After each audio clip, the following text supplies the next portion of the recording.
Hey you, yes, you. Quick question. What's your favorite food? Personally, I'm a big fan of cheese and mac, but it's not white and black.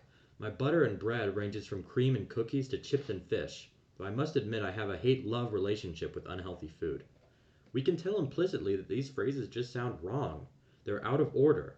But why do they have a set order in the first place? Are there rules or is it just random? First, the key term.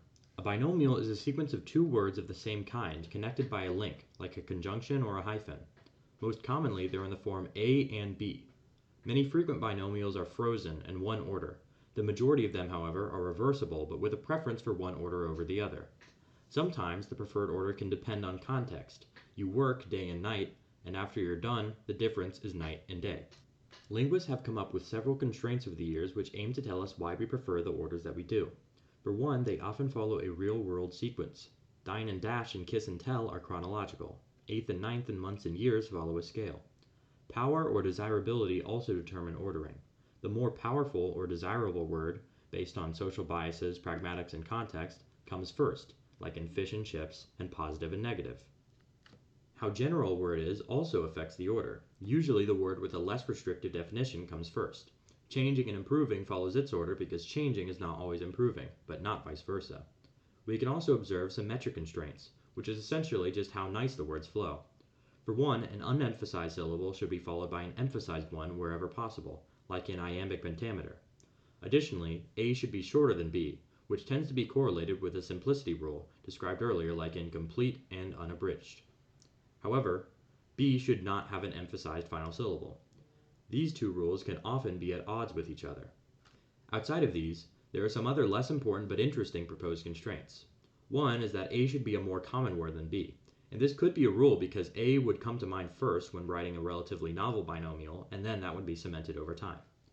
Another is that A should have a higher and fronter vowel sound than B, which can be inferred from phrases that we like to say where the words only differ by a vowel.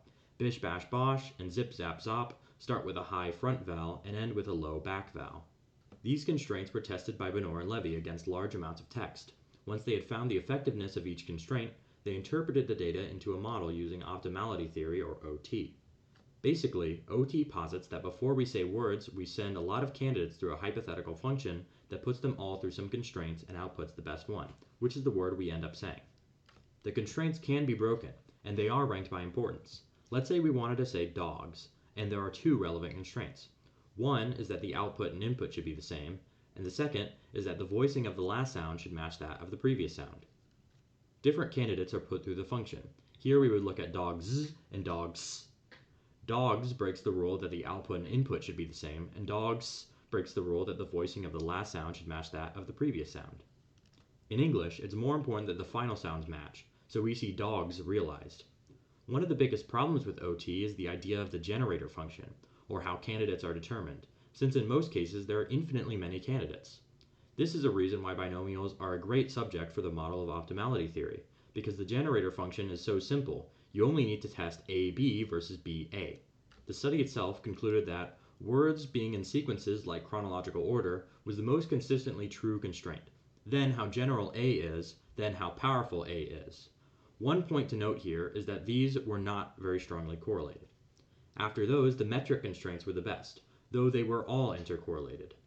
Then, how common A is compared to B was the best, and it was interestingly correlated strongly with the constraint dictating that A be shorter than B, probably because of Zipf's brevity law, or the fact that the frequency of a word in a language is inversely proportional to its length. Vowel height and backness, which is something I personally thought would be important before reading the study, was shown to not be very important at all relative to other constraints.